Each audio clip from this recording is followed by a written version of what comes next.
Well, I just got some good news that's also terrible news. So if you've been watching the channel, you may remember a video which I will show a clip of right now. A while back, my buddy Marcus shared with me some Atari tapes that he found that are potentially super rare. Just find out if it's something incredible, something groundbreaking. That's what I was gonna say too. I was like almost scared to give you a price because I was like, so what these tapes might be can be one of ones. Some of these may be pre-builds of things like the Atari Lynx or the Atari Jaguar to what the hardware looked like when they were making the operating system for these consoles. Super crazy. so this is probably gonna be either for the Lynx or for the Jaguar, which came out in '93. So that's gonna be a pre-build for something much cooler than the 2600 or the 5200. Shoot. And then there's other ones that say Atari Party and then Atari ST Musicians. I don't know anything about that. And if you also saw in the video, we were kind of freaking out about how cool these are and potentially rare they are. So I did my diligence and took them over to a place called DVD or Memories to get these things digitized. And they have reached out. They're done, except for one. They couldn't do one. So the one they couldn't do is the one I was most excited for, and that's the pre-build software one that could have been for like the Jaguar or the Lynx. So that has me pretty dang upset. But the good news is, and the great news is obviously the other two are ready and we can go find out what's freaking on them. Holy cow, it's getting loud today, guys.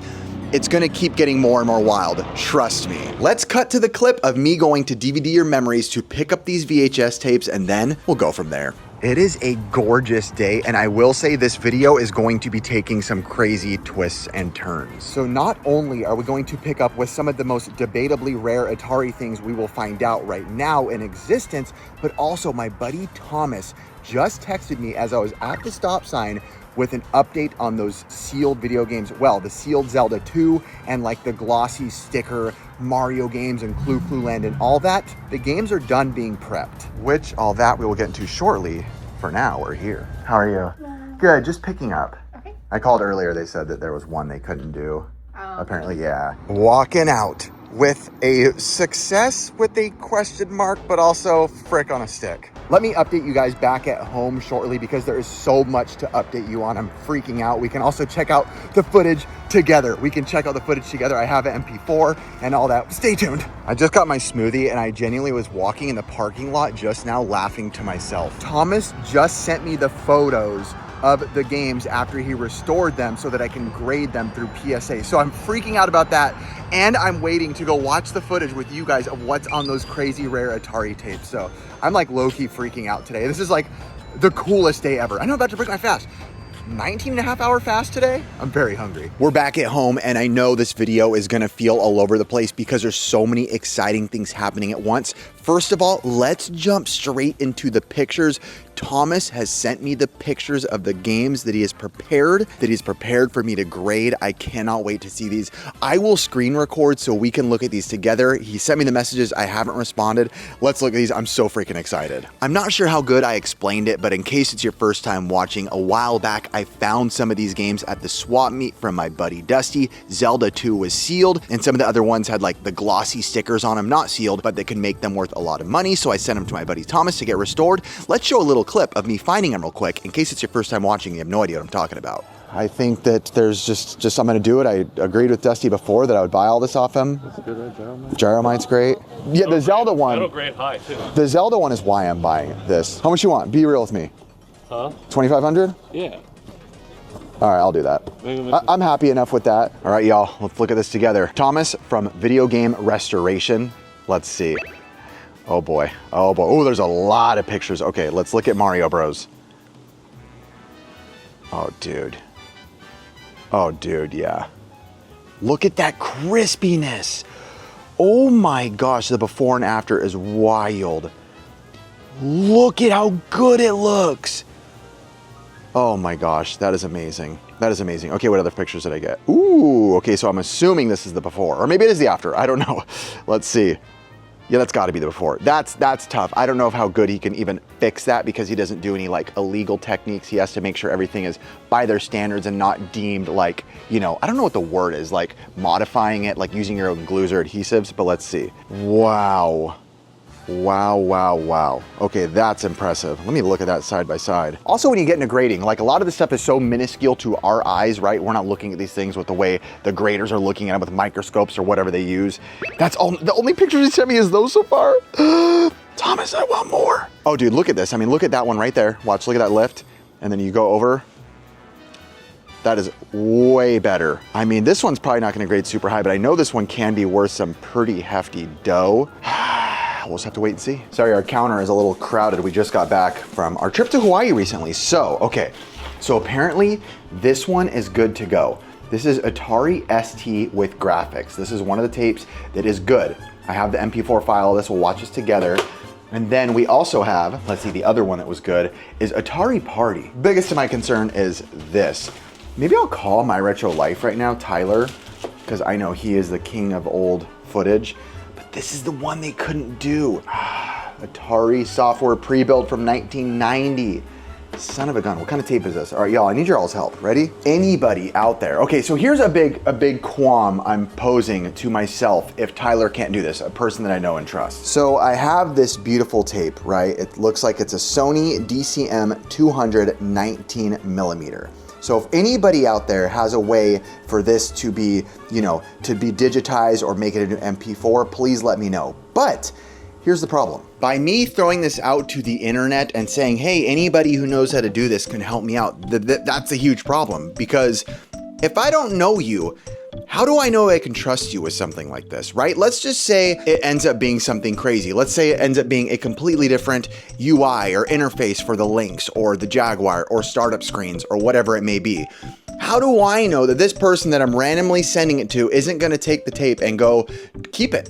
They could just keep it. I don't know them. They don't know me, right? I don't know them personally. Or what if they decide, okay, yeah, I'll MP4 it for you and I'll just give it right back to you. But then they, you know, take the footage and they go upload it somewhere before, you know, I get to finish out what I started, which again, I don't want to be greedy, but in this, again, we found this tape, Marcus found this tape, he brought it to me, I paid hundreds of dollars to get him digitized, we're doing the whole thing, we're making a series about it. It's hard to know, so I'm really hoping that Tyler can do this or put me in contacts with somebody that he knows and trusts. Not saying that I don't trust you guys, of course, I love you guys, I trust you guys, but you can't trust every single person out there on the internet. So, Tyler, let's call Tyler. Let's just call Tyler. I didn't give him a warning that I was calling. He's probably not gonna answer. Tyler, I need you more than ever. But I need you more than ever if you only hold me tight. Hey, this is Tyler. I'm not here right now. I'll get back to you. You're dead to me. You know, we give you good food. We buy you expensive food. And all you do is eat sticks and sandals and shoes and rocks. Why? Why are you doing this to us? I can't wait no mores. We're watching those tapes right now. Let's bring the laptop out to the back studio and watch it together, y'all. Maybe what I'll do too, I definitely don't want this experience to be about me. Obviously, you know, I think there is something important to watching, you know, someone's reaction to something because, you know, that's why you watch the show. You hopefully enjoy the personalities on the show. But I also don't want to make it only about me because it's so cool. Maybe I'll play part of it and then at the end of the video, just let the whole video run and let you guys watch it on your own. You know what I'm saying? Probably should have pointed out this obnoxiously big Pikachu. My mom found it at like a Salvation Army. It is literally up to my top of my waist and I'm a 6 foot tall man. That is crazy. That is actually crazy. She found that, man, and she found this too. And that for me. What, Mom, shout out Mom. I know she watches every video. So does my dad, they're the best. This is the Musicians one, Atari ST Musicians. It's 22 minutes long, so obviously I'm not gonna make you guys watch the whole thing with me. I'll watch part of it with you guys. We can see it together. At the end of the video, I'll just put these out in their raw form. So this video is gonna end up being really long, but this video could be super substantial to history. We'll let the comment section decide. Hopefully you guys watch the whole thing on your own too, because I really think it's so important for us as a community to look at this kind of stuff because it just isn't out there. So, or depending what it is, maybe it is out there. Maybe it's just commercials, who knows? Here we go. Musicians and the Atari ST. During this presentation, you'll see how the Atari ST computer has become an important part of music's digital domain. we'll show you composing on the Atari ST with Academy Award-winning jazz artist Dave Grusin, the drum vest with Mick Fleetwood, Jimmy Hotz and the Hotz Box, the Atari ST on tour with the Pointer Sisters, and MIDI sampling with Bob Moore at 20th Century Fox. Now, musicians and the Atari ST. I don't know. I'll have to YouTube it after. Hi, I'm Don Grusin, and I'm with my brother Dave Grusin today, along with Lee Rittenauer. We'd like to build a short song using the Atari and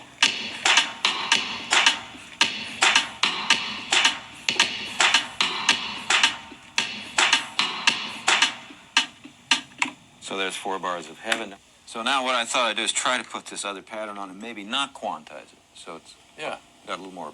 Are they going to do this using an Atari ST, given by what the title of the tape is? the drum chain. And now we can start at the beginning. And the drums will play forever. We're going to put this on another track, and Lee's going to play with me. We don't know exactly what we're going to do, but we'll play with the drum machine and then enter that into the computer. So let's give a couple of... Sounds like that's correct. Going to use an Atari ST to build off it.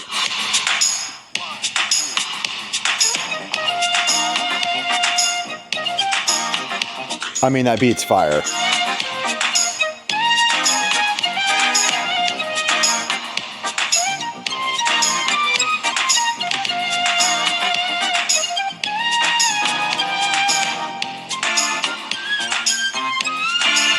That is definitely an Atari computer. You can see Atari on the bottom left of the screen there.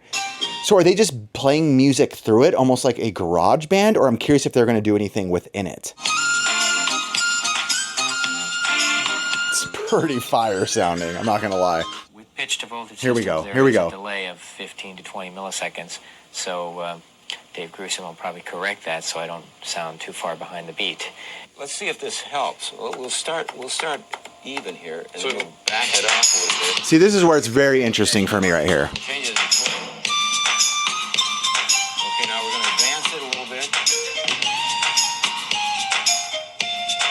That sounds better.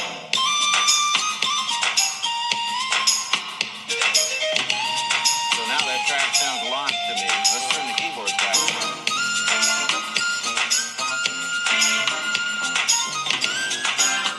So again, oh, Thomas is sending more pictures. We're going to have to look at them in a minute. Oh, baby, oh, baby. Okay, so it sounds like to me, again, not like super intelligent with like, I always played music growing up. I didn't like mix music myself, but it sounds like they're using it as like a tool to arrange the music, like a garage band or something like that, or a Logic, even though, again, I'm not really too well versed in that. I don't want to go too deep into this one yet, because I want to just kind of let you guys watch it as well, but I'll go a little bit longer and then we'll switch it. These guys are funny. Ooh, ooh.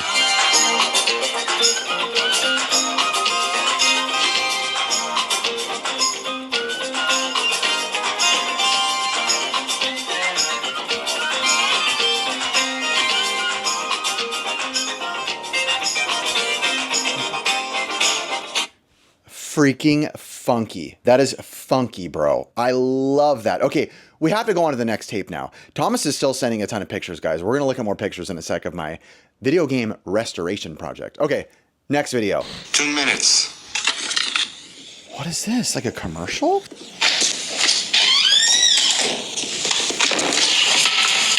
Guys, I'm wearing such short shorts and it's been impossible not to show my nuts this whole video.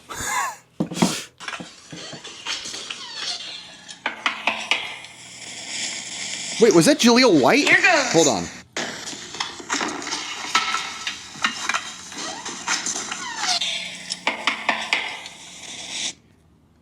Yo, I think that's Urkel. Was that Tobey Maguire? That's for sure Tobey Maguire. That's friggin' Spider-Man. So I will say, I've seen this. This is a commercial. I've seen it a long time ago. I barely remember it, but I think this is just a straight up Lynx commercial.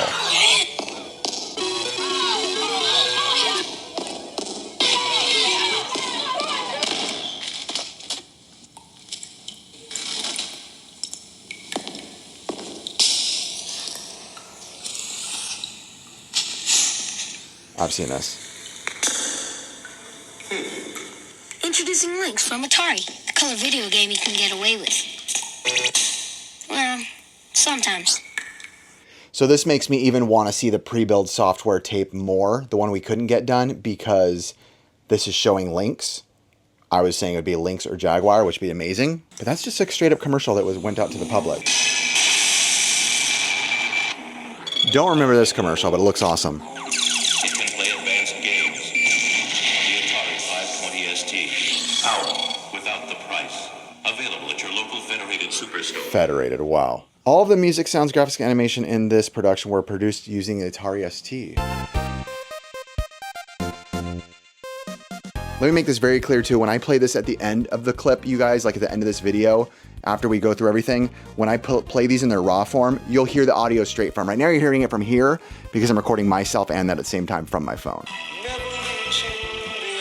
What a freaking good... John Lennon called this the greatest love song of all time. The Atari ST computer is available in several different configurations, depending on your individual needs.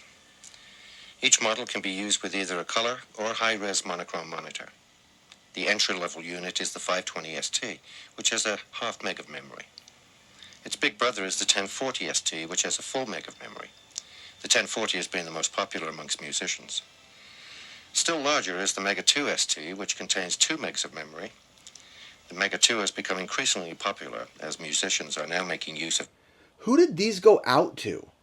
Like, was this to general public? Was this to... Did this go out to, like, companies or, like, retailers, maybe? Oh, my mic's over there. Maybe, like, to retailers who were looking to purchase and carry these items in their store?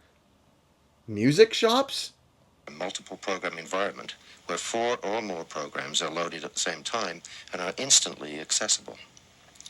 It's very handy for editing sound samples, which can take up a lot of memory. Mm-hmm.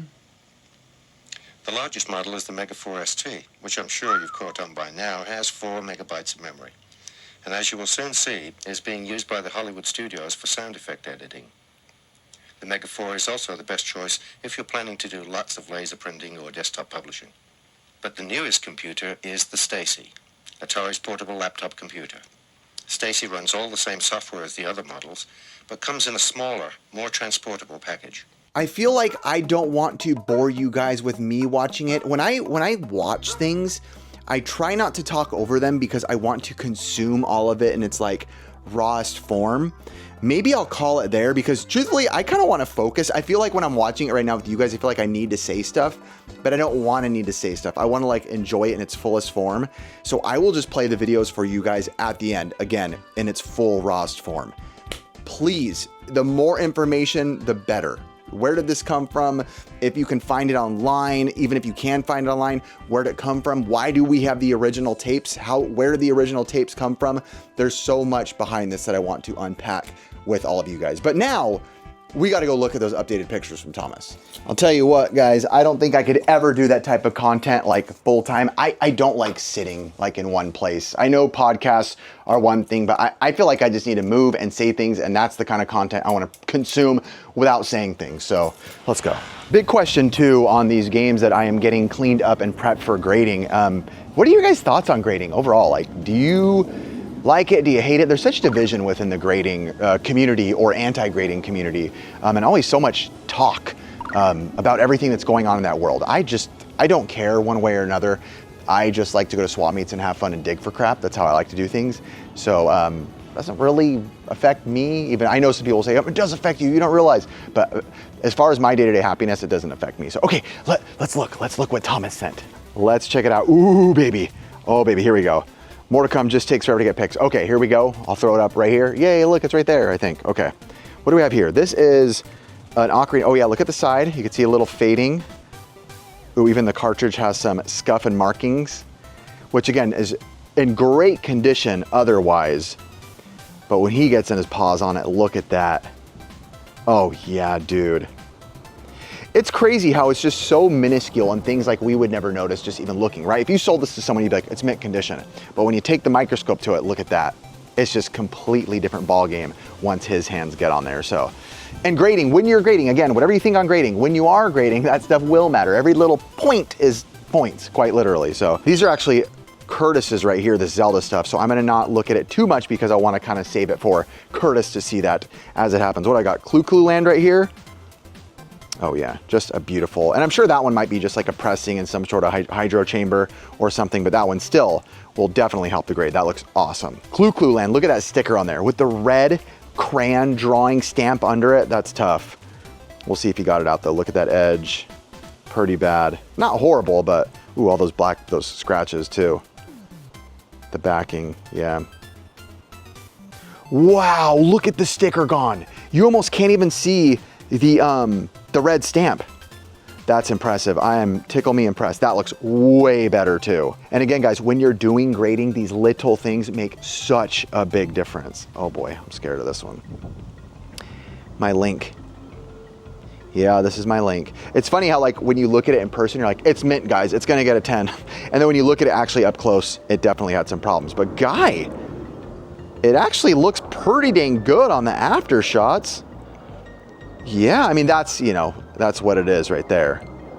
Dang, I didn't even notice that when I sent that in, or not sent it. I actually hand dropped these off to him, but definitely made it look a lot better than it did. I mean, definitely. And all this stuff again, guys, fully matters. Oh, look at that.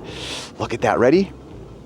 That's a spicy meatball. That makes me so happy. Again, no glue, no adhesive, no none of that used. So this is all 100% freaking legal beagle. Oops, not showing you guys his phone number. So before I just upload those videos in full in their entirety right now and just leave it playing for you guys, two big questions. What do? I actually got a text from Tyler during this My Ultra Life saying he can't digitize those. He has no way. What do I do? Who do I trust? I don't know. And my other question is where do I send these in to get graded? Yes, I'm getting them graded. It seems like PSA is the one that everybody is like, that's probably your best bet, but I don't know. I don't follow the scene. Every other freaking year, everyone's mad at a different company for something in the graded community. I don't even know what the things are. I don't follow any of that. I don't know what the drama is or who's bad or who's good, so I don't know. So, all right, time to play those videos for you. Thanks for watching. I know this is a wacky, weird episode, but crazy stuff. Hey, Mr. Block, can I go to the bathroom? 2 minutes.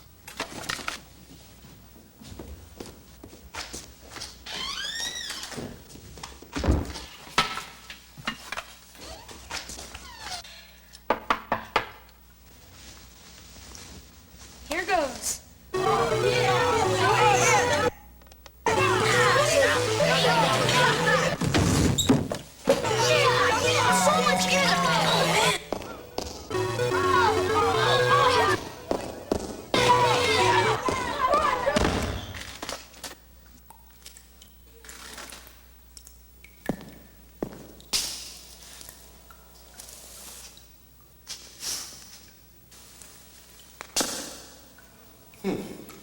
Introducing Lynx from Atari, the color video game you can get away with. Well, sometimes.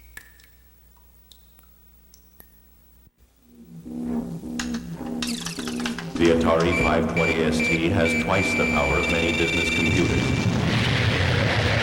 It handles business with ease. It can paint pictures and make them move. It can play advanced games. The Atari 520 ST. Power without the price. Available at your local Federated Superstore.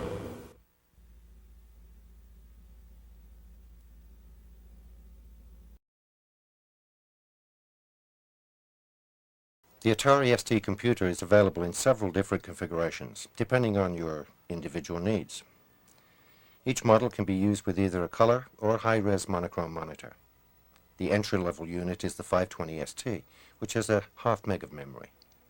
Its big brother is the 1040 ST, which has a full meg of memory. The 1040 has been the most popular amongst musicians. Still larger is the Mega 2 ST, which contains 2 megs of memory. The Mega 2 has become increasingly popular as musicians are now making use of a multiple program environment where 4 or more programs are loaded at the same time and are instantly accessible. It's very handy for editing sound samples, which can take up a lot of memory. The largest model is the Mega 4 ST, which I'm sure you've caught on by now, has 4 megabytes of memory, and as you will soon see, is being used by the Hollywood studios for sound effect editing.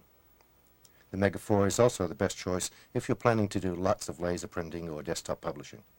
But the newest computer is the Stacy, Atari's portable laptop computer. Stacy runs all the same software as the other models, but comes in a smaller, more transportable package. Perfect for taking into the studio or on stage, since it has a built-in backlit screen and runs on batteries or AC power. There's even a special cartridge available that allows you to run most Apple Macintosh software. And of course, all of the Atari ST computers have built-in MIDI ports, so you don't have to add an interface. But what is MIDI? MIDI stands for Musical Instrument Digital Interface, a computer standard for transmitting and receiving musical performance data. By that, we mean the way music is performed. Which note, how long the note was played, how loud it was played, and so forth. It's not the sound itself, but all the information necessary to control a given sound. With the help of the computer, we can record this data, edit it, and play it back through the MIDI instruments. In a way, a MIDI sequencer is like a word processor for music. Now let's watch as Academy Award winner Dave Grusin, with help from his brother Don and Lee Ritenour, show us how to build up a song with their Atari computer. And call that track 4 the drum chain. And now we can start at the beginning, and the drums will play forever. And we're going to put this on another track, and Lee's going to play with me. We don't know exactly what we're going to do, but we'll play with the drum machine and then enter that into the computer. So let's give a couple of bars. Okay.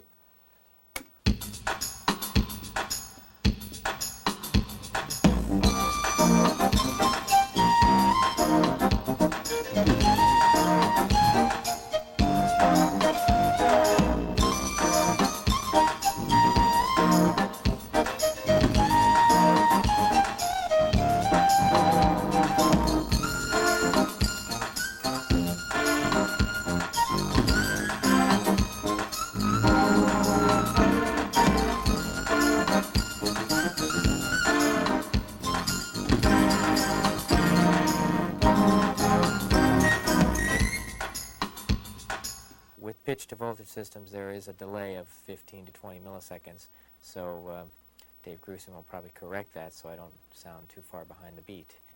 Let's see if this helps. We'll start even here, and then we'll back it off a little bit. And you can change it as you play. You can change it as you play.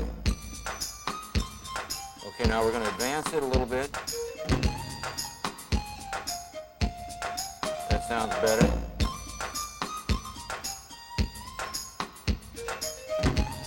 So now that track sounds locked to me. Let's turn the keyboards back on.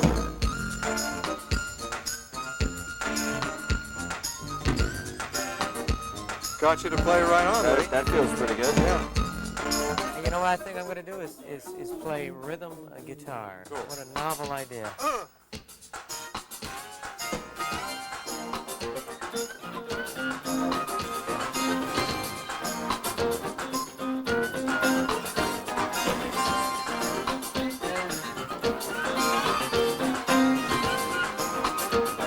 I found that the Atari is also, as far as its timing ability, the way it feels. Each computer has its own feel, regardless of the music software you're using. The computer has its own feel. And when I went to purchase the Atari, I checked out with the various studio drummers around Los Angeles who are going to these recording sessions and overdubbing on everybody's computer tracks. And I asked them which one that felt best to them, and they all said the Atari. I'm the wrong age to have grown up with computers. My kids are into that. But I had to come to it from the standpoint of, really from the standpoint of need, I think. As the technology has made these tremendous strides in the last few years, one wants to incorporate, wants to stay as close to the cutting edge as you can with the technology because it's musically useful. If it weren't musically useful, I don't think I'd spend 5 minutes with it. Yo, cats! We should get busy, really. So after you're all finished with loading the computer and the program with your tracks, then you can go right to the printer, and all you do is you hit the alternate and F1, And there it is. This must be Lee's line. And you go up here to the printer and tell it to go ahead and print it. And there it is. There it goes. There are several different kinds of MIDI applications. We have just seen a MIDI recording session, which is referred to as MIDI sequencing. The finished sequence can then be edited and printed out as sheet music. This is called music notation. In addition, MIDI allows us to create and store system-exclusive data for individual instruments. This category is referred to as patch editors or librarians. Any musician can now store literally thousands of different sound patches in their libraries. The same reasons that make MIDI so valuable for musicians is also true for motion picture scoring. Music editor Mark Wolfson explains how the Atari helped him on some last-minute changes on the movie Colors. My composer, Michael Wright, sitting at home making little pieces of music, getting ready to go. We're all going to get together on Saturday morning to do a 5-minute piece for the summer, the big chase scene in Colors, and about 4 or 5 other little pieces that never worked in the film as far as the producers were concerned. So, basically all we did was come in Saturday morning. By Sunday evening, it was finished. Monday morning, 8 o'clock, we paid a guy $175 to personally fly it up to San Francisco. They had it on the editing desk, and by 1 o'clock in the afternoon, it was in the film. One of the largest facilities is Todd A.O. Glen Glen. Because of the new technology and the new type of equipment we have, we're able to sample more types of sounds or more combinations of sounds to get a better end result quicker and easier than we were in the past. Meanwhile, across town at 20th Century Fox, once again the Atari is the system of choice. 20th Century Fox, where we use Atari STs extensively throughout our facility. We have 6 Atari STs. 4 of them are Mega 4 STs, 2 of them are the 1040 ST. We have 3 120 meg hard drives, 2 smaller hard drives, 60 meg and 20 meg hard drive. What I have before you is the ADAP system, which is also the system that we use extensively here at BLC for cutting sound or editing sound for film and television. I'm about to show you how I can load in a sound. In this case, I'm playing back from a CD player, pre-recorded music. I'm going to grab or sample a piece of that sound, in this case an orchestral hit, and then I can control that sound using a combination of the Atari ST computer and ADAP and MIDI, MIDI standing for Musical Instrument Digital Interface. So here we go. We'll select a record time, select the record function, and start CD player. Okay, that orchestral hit is what I actually wanted to grab. Let's see if I got it. First, let's cut out the beginning of that sound, which I don't want. Okay, so I did get the orchestral hit. It's right in here somewhere. We want to get rid of the vocal part. So cut off the end of that. Show all again. Listen to the first start of this. Cut that out. Hit play.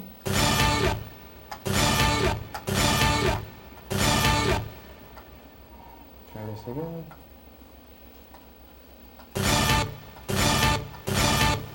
So I think the vocal must be right here. What I'll do is I'll select the next screen for ADAP system in the Atari ST.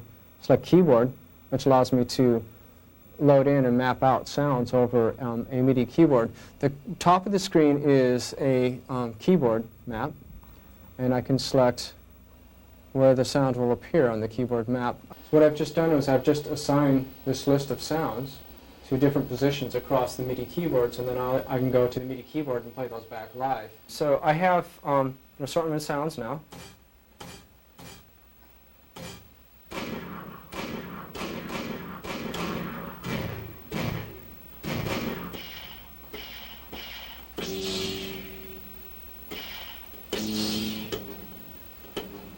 Just Star Wars if I like, or just Cowboys and Indians,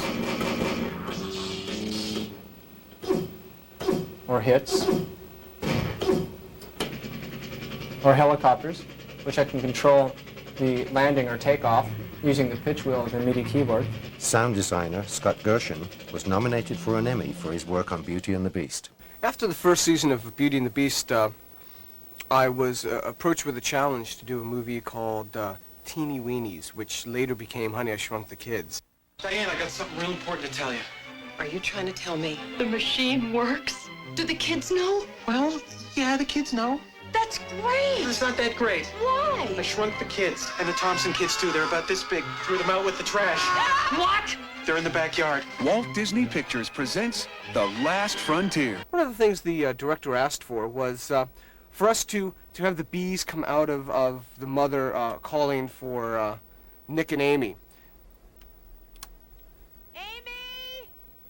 So we started taking a squadron of bees, which was actually a squadron of airplanes, of prop airplanes, and they start flying over by. Sounds more like a... And then we need the sound of Mustang airplane with motorcycles, and another motorcycle by going in. Here we've got the fluttering of the wings, which is kind of a combination of helicopters and just a whole bunch of different elements. And he jumps on, now we've got a close-up point of view where you're hearing a low-end rumble and it shoots right off. Again, we wanted to try to get the sounds of things moving behind them as well as the bee moving. You've got, they're on top of the bee, the rumblings happening, and you hear the wings going. At this point, we've got the point of view, the bee's gone, the kids are hearing it, it's flying away, and then we come right back to the bee. Loud, the audience is trying to get excited, the bee starts moving back and forth, and we start getting movement. Now, not only do we get the bee to start moving, but now the environment starts moving, with things swooshing by, and we start feeling the bee moving back and forth here to try to get a feeling of movement. Again, it's going through the cloth, which we took cloths in, in stereo and flapping them back and forth, and then the bee comes flying out and zoom right into the audience. We had to try to make this exciting. We had to try to make it where it was coming in and out, dynamics, back and forth. As well as being able to play against the music, because the music's always constantly going. So we needed to get just short little sounds of vroom, vroom, vroom, things flying by. And we needed to make it stand out just for a little bit. By using that, we were using on the ADAP, the system that I was using for the movie, they have a thing called an edit decision list, is where you notice on the top you've got time code. Notice it's running on the upper right-hand side. As the scene rolls by, as I want something, I'll click the mark button, in which what that would do would capture a time code number for the specific effect that I want to place there. At this point, I want to place some of the sounds of the bees going over. As the one bee comes down, I've placed another time. Then the bee comes in, right at the audience is another sound. Let's real quick record a piece of sound. I want to check to make sure my levels are hot so I don't distort. Once I find that the levels are sufficient, I stop the tape, exiting, and then I'm ready to record. What I do is I start rolling picture, I hit play, and it starts recording. Notice at the top that it is keeping track of the amount of time going by in seconds and frames. Once I feel that I've recorded enough material, I press stop, and what it's going to do is calculate and then display a digital analysis, a waveform analysis, of what the sound actually looks like. As I press play, I'm going to use the function keys to mark different points where I find the sound might be usable or where I may want to edit.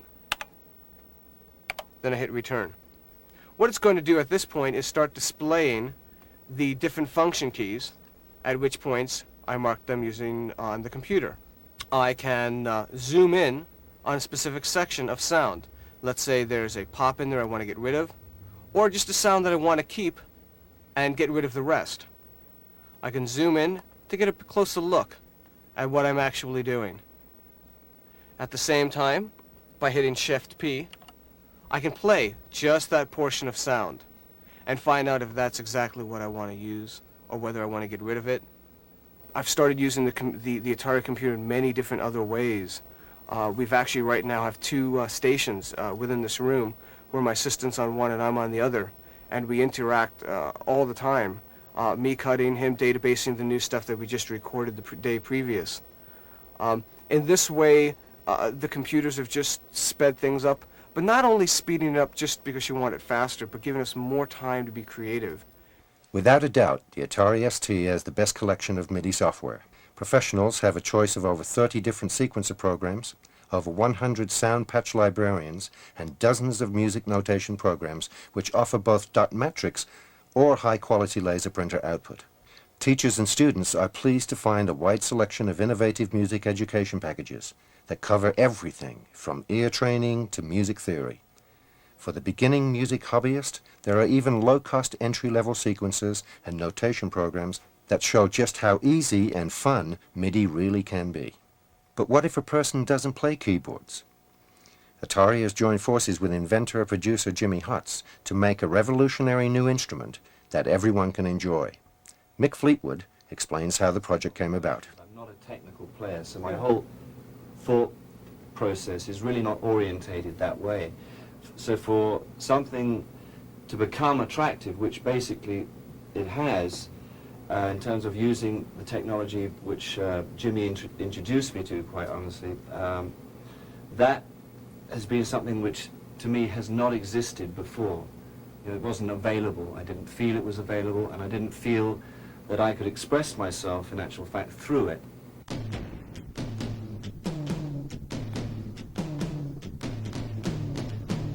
Anybody that can play on the countertop, anybody that can beat on their chest, anybody that can slap their legs and play can translate those ideas into practical music.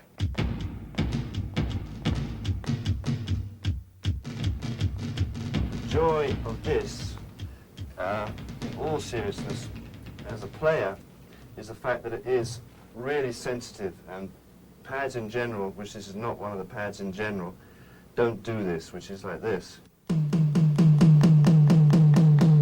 You really have a lot of control over dynamics, which is appealing to me, being a drummer who doesn't really get enticed by these things very easily.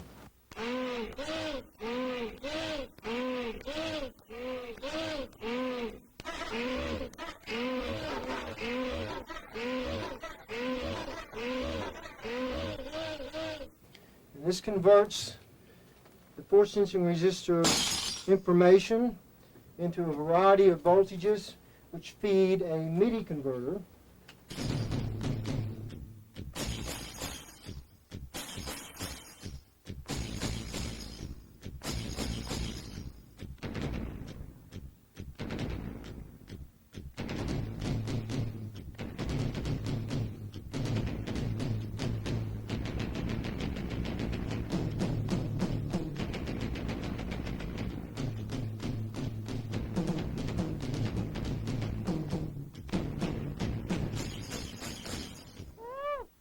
Just having the sample's not enough. You have to be able to translate what your ideas are into practical reality. And with a pad like this, you're able to get the most subtle little movements that you never could.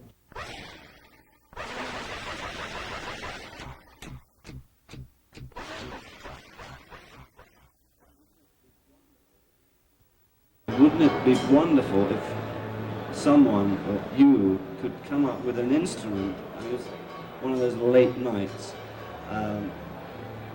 and that I could play on and be creative and get whatever is in, or whatever's left in there, out. And lo and behold, he's done it.